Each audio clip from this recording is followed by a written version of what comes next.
Hey, what's up everybody, it's Hugo, and I'm back. I know it's been a long ass time since I've uploaded a video, but you know, a lot of stuff happens in life, and yeah, I got college, and the summer's close, so when the summer starts, I'm gonna be able to start uploading more frequently.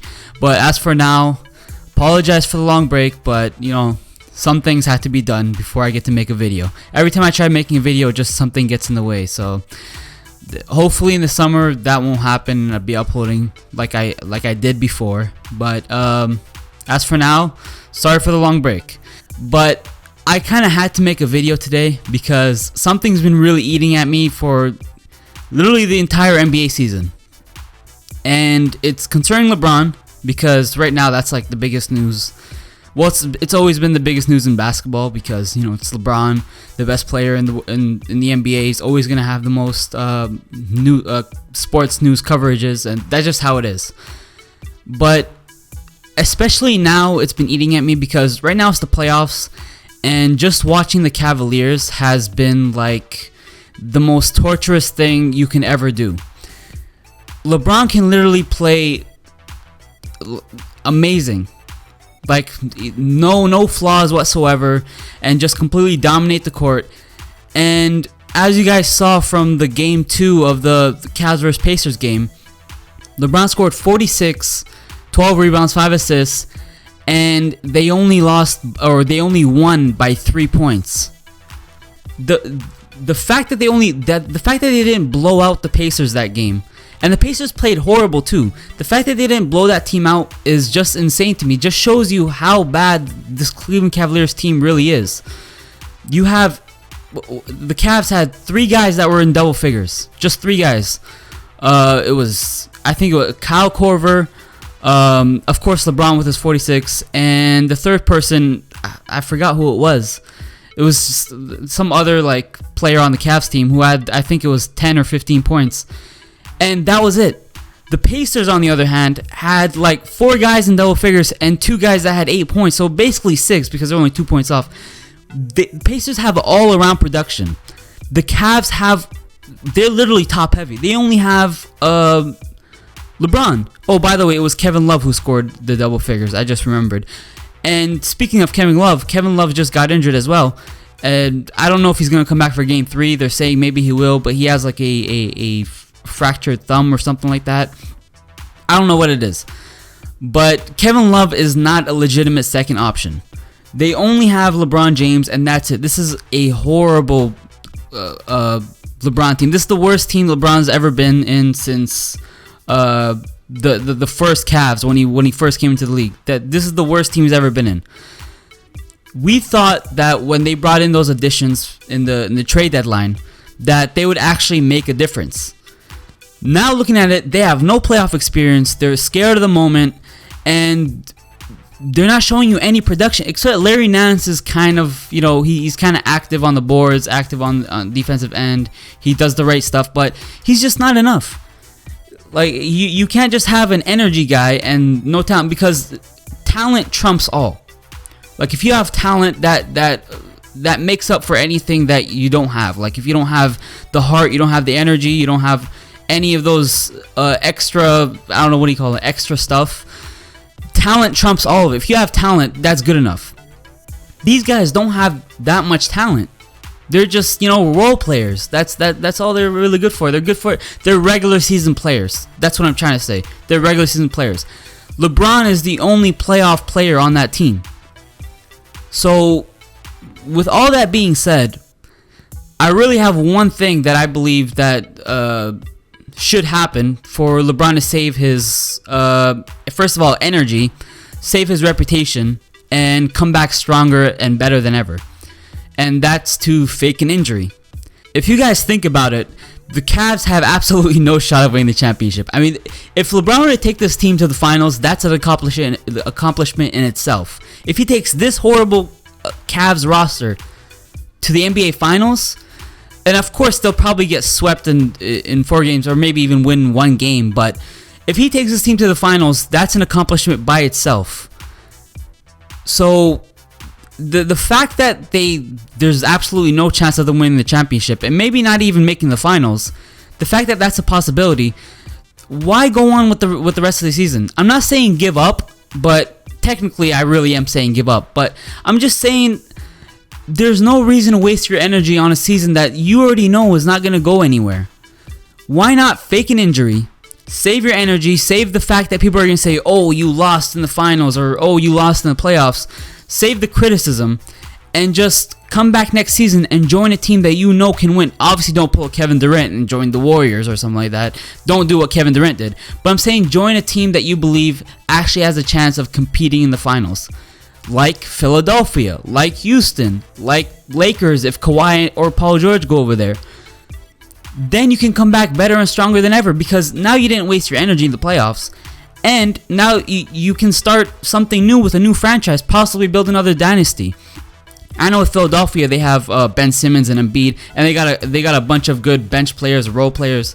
They have a well-rounded team, and if there's a possible chance of them getting Kawhi with a trade or something, that would be like that would be amazing. But just LeBron and himself with Embiid and Ben Simmons, and I know Ben Simmons and LeBron have the similar style of play, but when you have LeBron, you're not going to pass up on a chance to have LeBron on your team. Just the fact that people say, oh, but, maybe Ben Simmons doesn't want him on his team. Maybe Ben Simmons, sees that they play the same position, same role. Maybe he wouldn't want them on.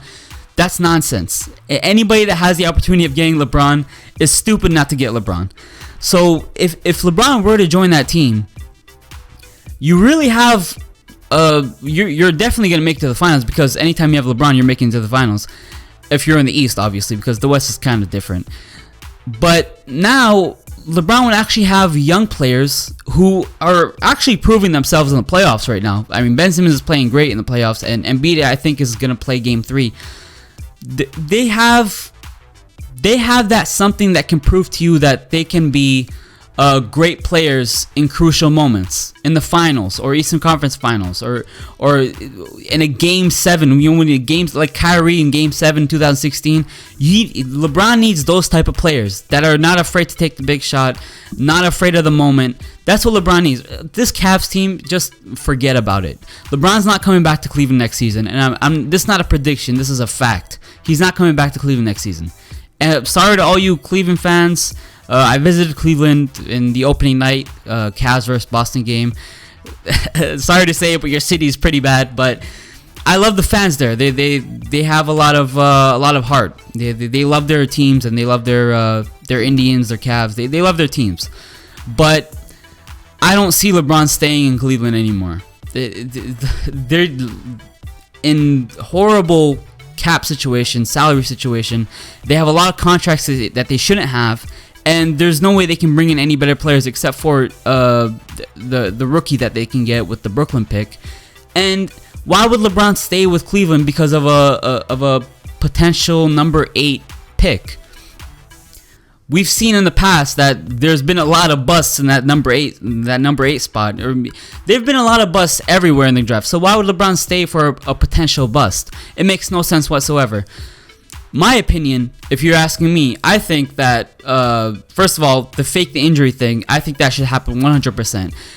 Nobody's going to know that you faked the injury, and also, you're not going to get crucified like if you were to lose in the playoffs or lose in the finals, which, by the way, I still don't get why people, make it seem like it's worse to lose in the finals than if you were to lose in the first or second or third round. It makes no sense whatsoever, but that's the NBA fan base for you.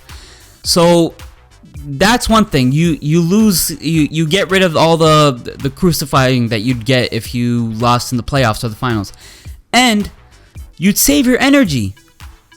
And I think that he should consider going to the Spurs, because the Spurs, they've shown in the past that they can take an old player, even if he gets to, let's say, 36 years old, 37 years old, and still make him look way better than he actually is. Like, I think LeBron, if you were to go to Spurs and play under Greg Popovich, LeBron's never had a great coach. He's never had a legendary coach, a Greg Popovich, Phil Jackson type coach. He's never had that. I think if LeBron played under a Greg Popovich, he could extend his career way more than it's already going to be. Like, he can possibly be playing this good at age 37. And And I don't see that being far from the truth, especially under a Greg Popovich system. We saw it with Tim Duncan. Tim Duncan at age 30, what was it? Age 38 or 37, he still looked like one of the best players in the NBA, and he was still one of the best power forwards in the NBA, and they still won the championship.